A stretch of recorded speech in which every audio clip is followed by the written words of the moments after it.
if you don't pay yourself enough, what ends up happening is you start worrying about your personal expenses as opposed to worrying about the success of the company.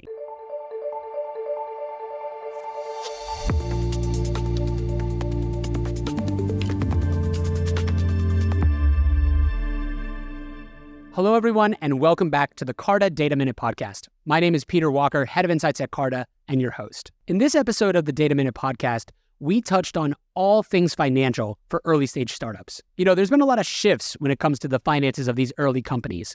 Of course, there's interest rates now that you have to deal with. There's investor expectations. The whole world has sort of changed on these early stage founders. And so I brought in an expert, Waseem Daher, founder and CEO at Pilot.com. A couple of the topics that we touched on.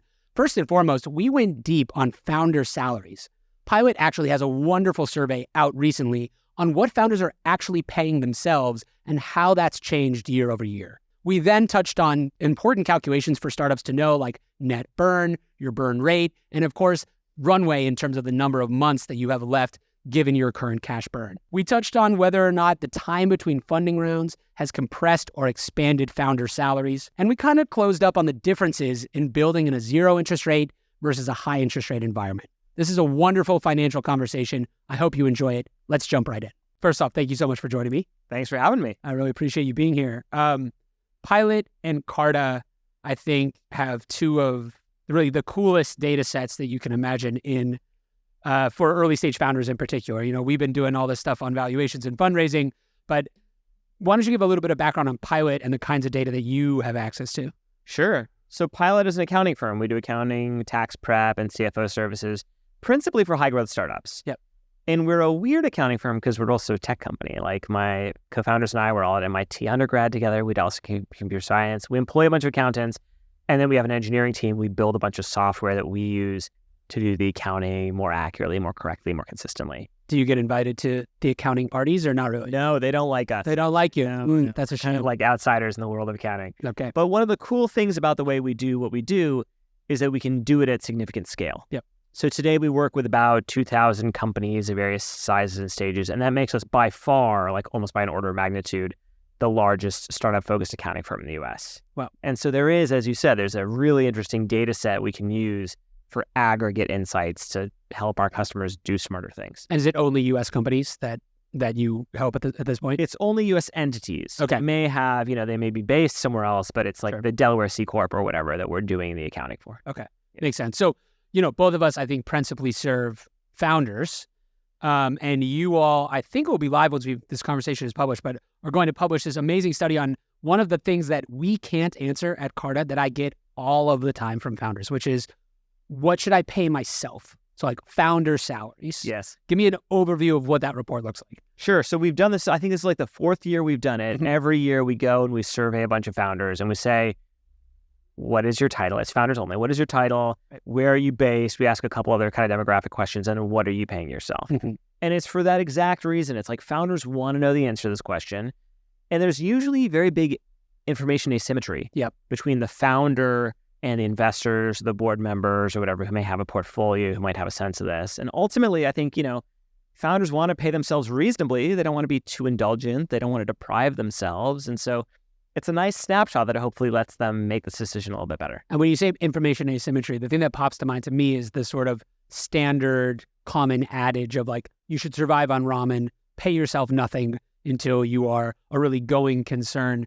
When founders ask you this question, do you think in the back of their heads that's what they're thinking, that VCs expect from them?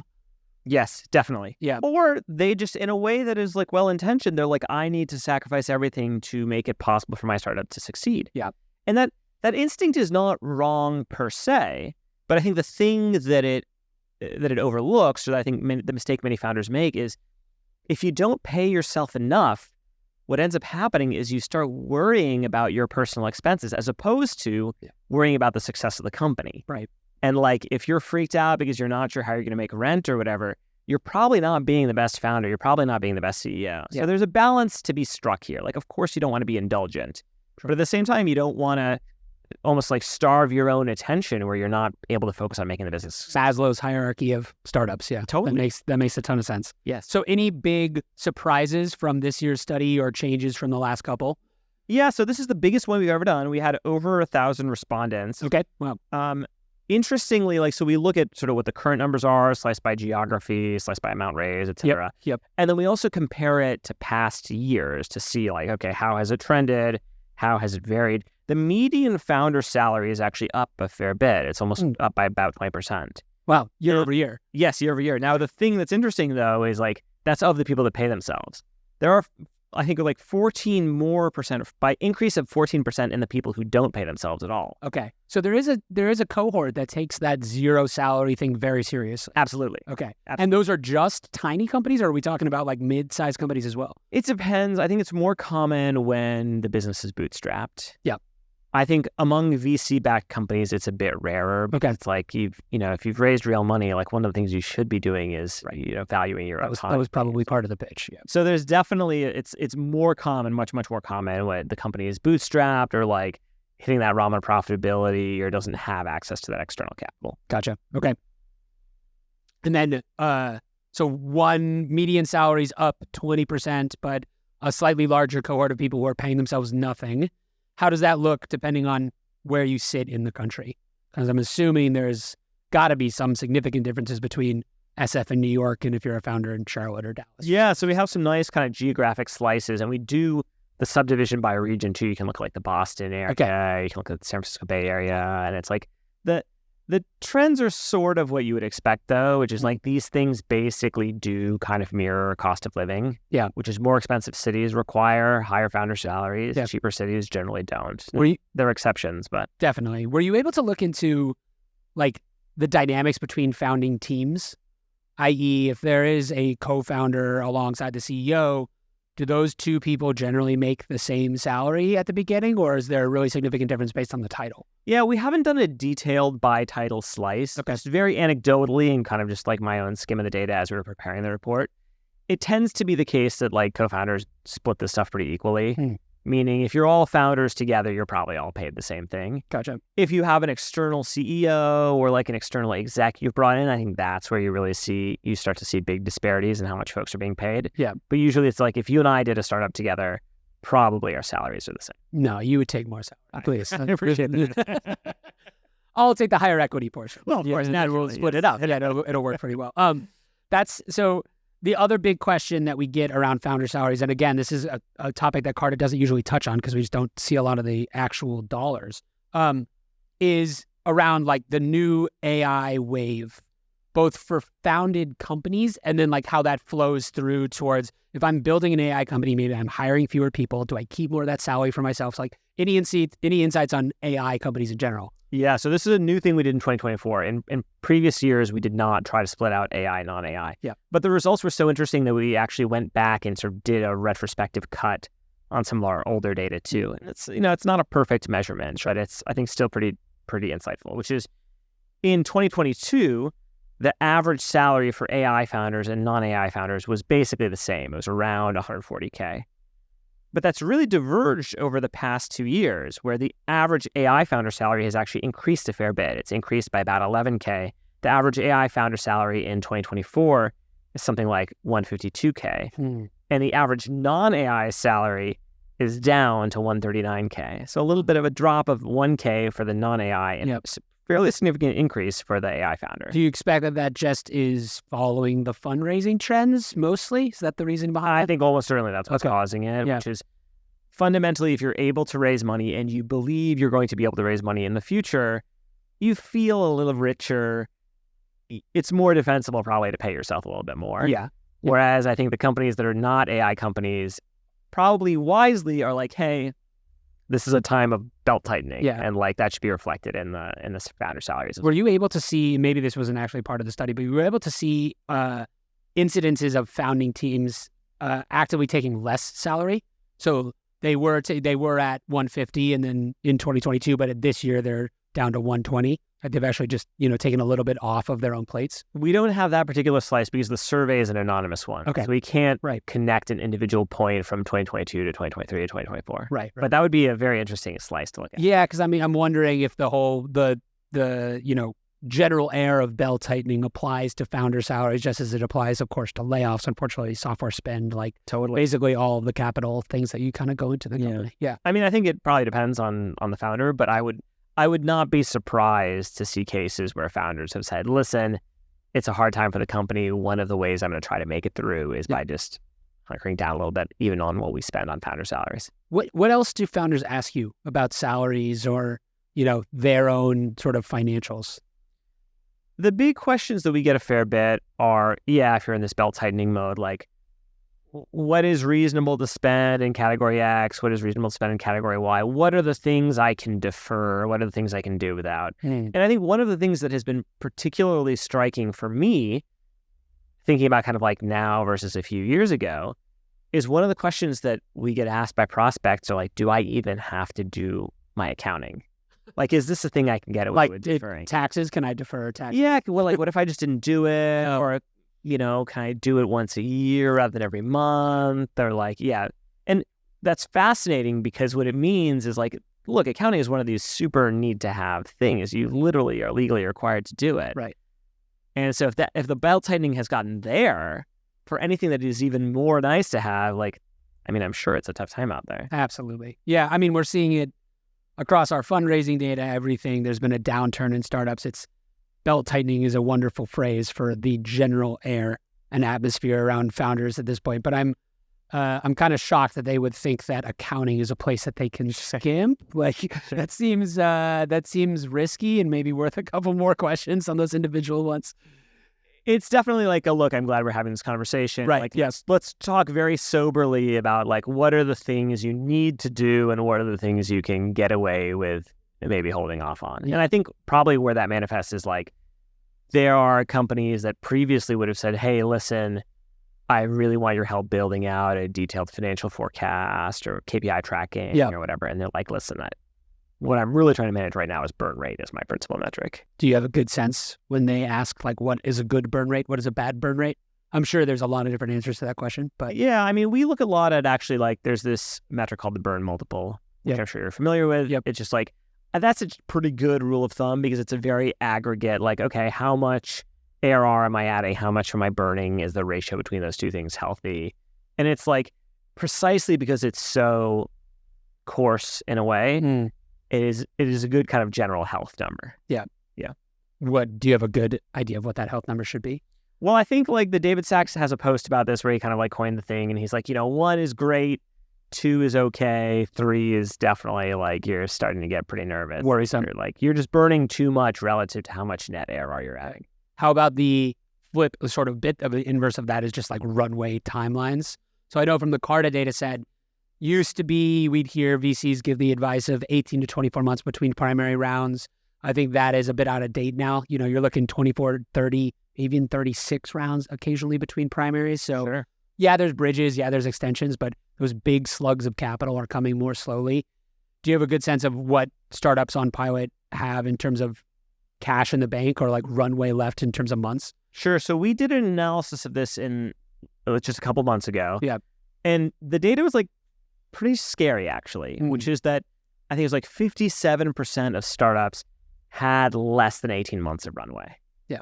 And that like is fairly anxiety inducing, especially because, and I think you folks actually have really good data on this, like the fundraising market has slowed considerably. Yeah.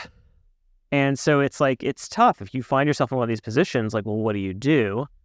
Well, I think the first thing you try to do is extend runway as much as possible by figuring out how to cut costs. Yep. And of course, the challenge on that is like, not all costs are created equal. You want to cut the things that you can safely avoid doing. Yeah. You don't want to cut the things that are the engines that will drive your business to be successful. And do you always know which those are? Well, no, you don't is the problem. Right. It's like, you probably have some instinct about what are the nice to haves and what are the needs to haves. It's like, but there's a real balance between like stretching out runway as much as you can and not starving the business. Because if you cut too deep, if you cut away the engine that actually leads to you growing, it's not going to work. Yeah. Like if you've eliminated the thing that actually causes the business to be successful. So it's tough because you cannot really cut your way to the business being successful. Yeah.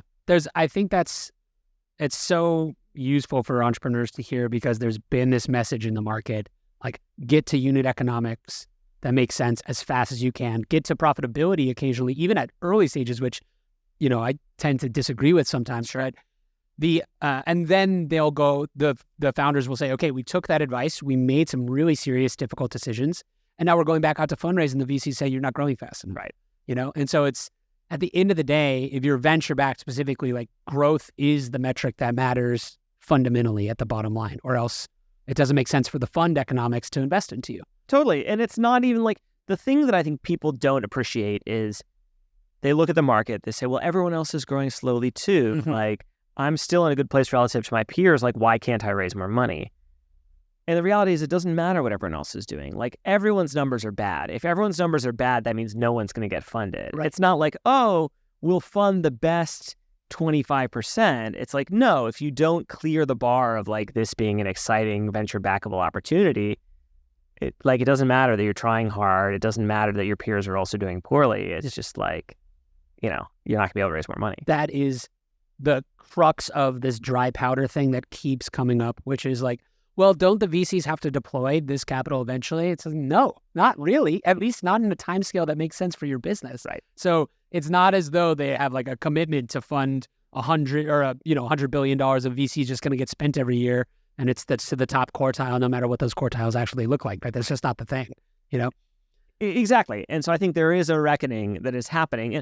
And the other trend you're seeing, of course, is like companies that raised big rounds in 2020, 2021. They were like, oh wow, we have 4 years of runway. Well, guess what? Like, that's now coming up, right? And so yes, I think it will continue to be tough out there, is my sense. Do you get different questions depending on whether or not the company was started pre or in the ZIRP, in the zero interest rate era, and then post?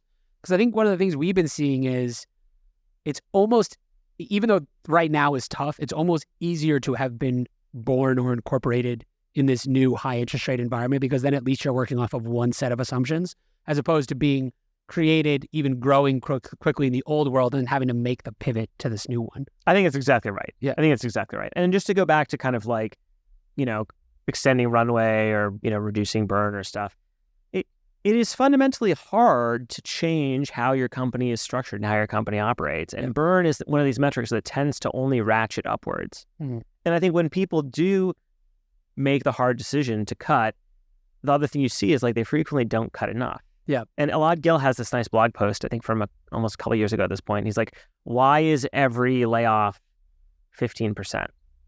And it's like, well, that there's no obvious reason that should be the magic number. It's just like that tends to be the sweet spot of intersection of, I really feel like I'm doing as much as I can.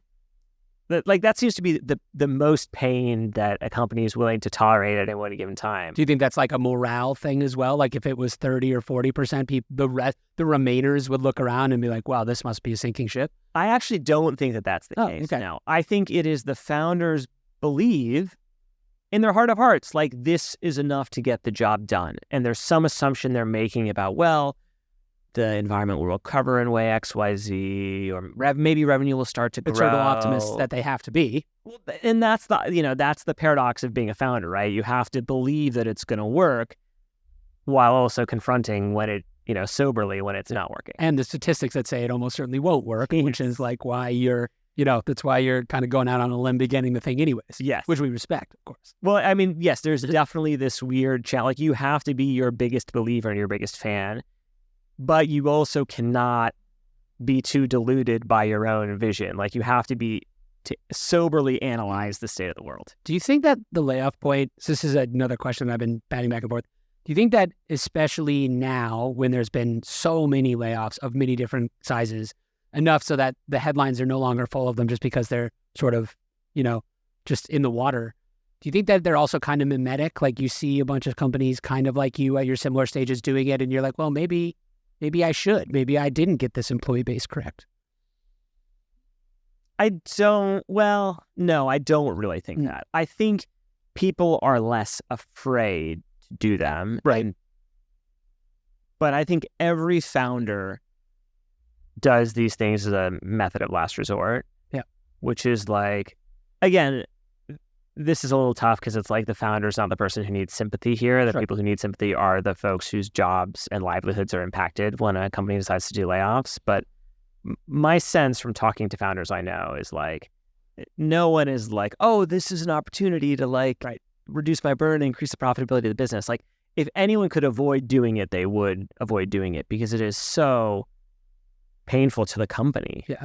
And I think folks feel that on a very deep and personal level. Yeah, it's gut-wrenching. Totally. You know? And I think that there's I agree with you. The vast majority of the founders that we've spoken to are just taking this, they take it incredibly serious. And they should. Like, they should. 100%.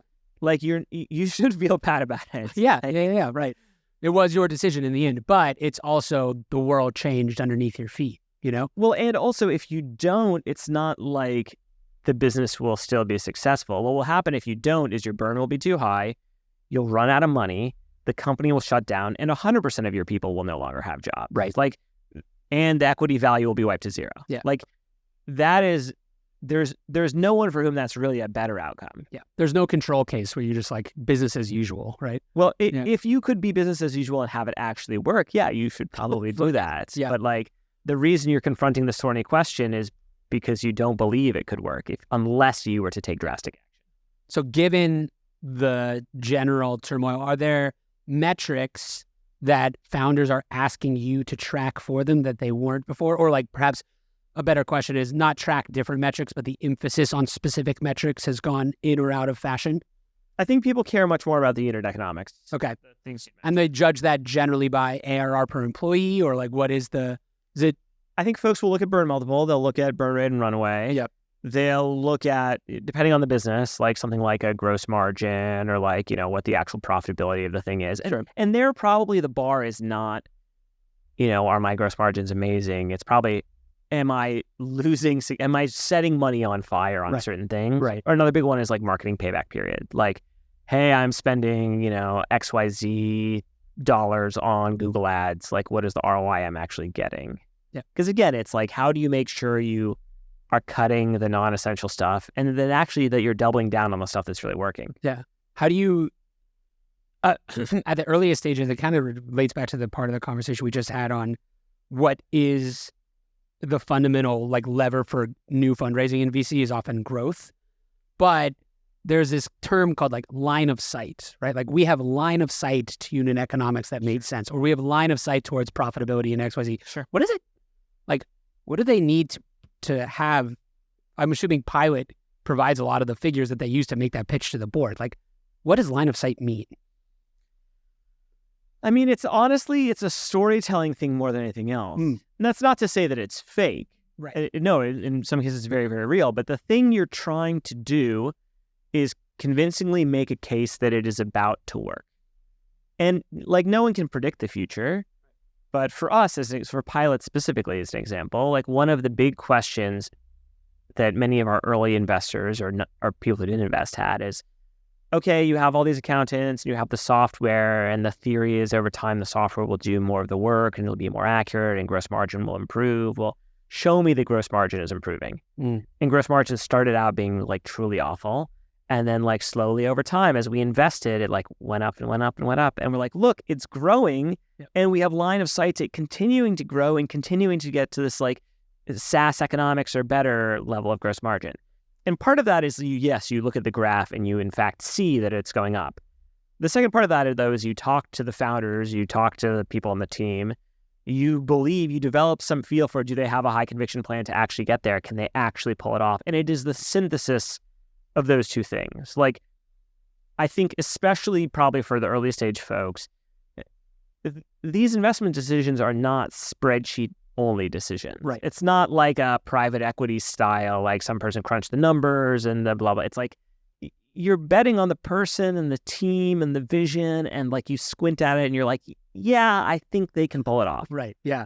And you've seen, hundreds and hundreds of other folks who are kind of in the same-ish position, and then you're betting on which of these people do I think is relentless and willing to do whatever it takes to get to whatever line of sight actually means to them. Totally. Yeah. Totally. That's great. Yeah. Maybe last couple questions here, but I wondered if you had any advice for founders in the general gloom of this fundraising market. I know you serve both bootstrapped and VC founders. Yes. Have you seen other cases where you've seen founders who begin trying the VC path and then figure out, actually, we should be a bootstrapped company? Yes. Or even founders that are on the VC path, and it's clear to them that I'm not going to be able to raise more money. I need to pivot hard in the direction of, cash flow break even. And their investors are generally okay with that? Well, they're probably happier with that than the business just ceasing to exist. Yeah. And I think the story there is not like, okay, we will flip to being a bootstrapped company forever, or we'll flip to being a actual profitable business forever. It's until our metrics probably catch up to our valuation, or until we feel like we have the growth necessary to do a round, perhaps a down round, but a round at all. We want to make sure we're operating the business sustainably. So it's like a pause in the VC track, essentially. I think that's right. Now, on the early stage companies, I think in a very good way, I think there's sort of a renewed understanding that fundraising is not the same as success. And this was one of the big things that I would beat the drum on a lot when we talk to people at Pilot, which is there's more than one way to build a successful company. Like, the VC path is one such path. It is not the only path. You're not cooler if you do the VC path. It's just and it's easy to believe that, though, because who gets the coverage in TechCrunch or in Hacker News or whatever? It's oh, they just raised blah, blah, blah from Sequoia. That's so cool. Bootstrapped party invitation pipeline is slightly weaker. So right. Yes. The swag for those companies is a lot less cool. Yeah. But in many ways, it forces such good hygiene and discipline. And for us, the reason I have such strong feelings about this is our first company that we did, me and my co-founders, same founding team, by the way, was right out of MIT. We'd all studied computer science, and we bootstrapped it. And it instilled in us a healthy discipline on two things. One is you need to actually have customers who value what you do enough to give you money. And you can't spend money you don't have. If you want to make investments in other stuff, well, go get some more customers first, and then do it. Right. And that's such a good and healthy way to run the business. And that's not to say that VC doesn't have a place. Of course it does. If you look at the most iconic, most enduring companies, many of them are, yes, of course they're VC backed. But that doesn't mean you can't build a big successful company without VC. How do you feel about the growing trend or potentially growing trend, although I candidly haven't seen it that much in the data yet, of capital light VC? So the goal from the outset is to take between $1 and call it $5 or $6 million of VC and then be done and go from there. I mean, we're going to have to see kind of how those companies play out. Yeah. I like the idea in theory, in the sense that, that's still a lot of money. Yeah, for sure. If you look at Dropbox's Series A, I think it was a $2 million Series A or something, at some valuation that today people would consider laughably small. Right. But it's the trend here actually is that you can, certain industries aside, you can actually do a lot more than you could back then with a lot less capital, because everything is a service. You can hire Pilot, you can use Brex, you can use Gusta, you can use AWS. There are all these things that used to require big upfront capital commitments that don't today. Yeah. So in general, I like the idea of this kind of capital light model. It's unclear to me whether how investors will think about this world of, hey, I invest $3 million in the seed round, and then I wait. I wait 10 years and then something happens. We'll have to see. Because the challenge is if your thing is really firing on all cylinders and it's growing, and you have good ideas about how to deploy more cash to grow even more quickly, it probably does result in the pie being bigger. Yep. There's I think Vinod Khosla or something has some quote, which is look, getting the business to cash flow break even makes a lot of sense. You're free from, dependence on investor capital. But having the business be very profitable in the early days is a sign that you actually don't have any creative ideas for how you can deploy that cash to further grow the business. Yeah. Which is actually bad. That's not correlated with the business being successful. Yeah. Yeah. So many mixed signals. It's lovely. Right. Don't raise money, but do raise money. Right. Make sure it's the right amount of money. Yeah. I guess the general outline is default alive, don't die. Yeah, don't die. The thing that I tell folks a lot is listen, there are two things that kill your company. Thing number one is running out of money. That kills your company. Yep. Thing number two is giving up. And if you don't give up and you don't run out of money, your company continues to exist. Yep. But actually, managing both of those is hard. They're possibly equally hard. I would say at least equally hard. So it's I think that's a great place to leave it off. And founders, if you're thinking about giving up or not raising cash, perhaps this helps you consider a different path. But Waseem, thank you so much for joining me today. Of course. Thanks for having me. Yeah, absolutely.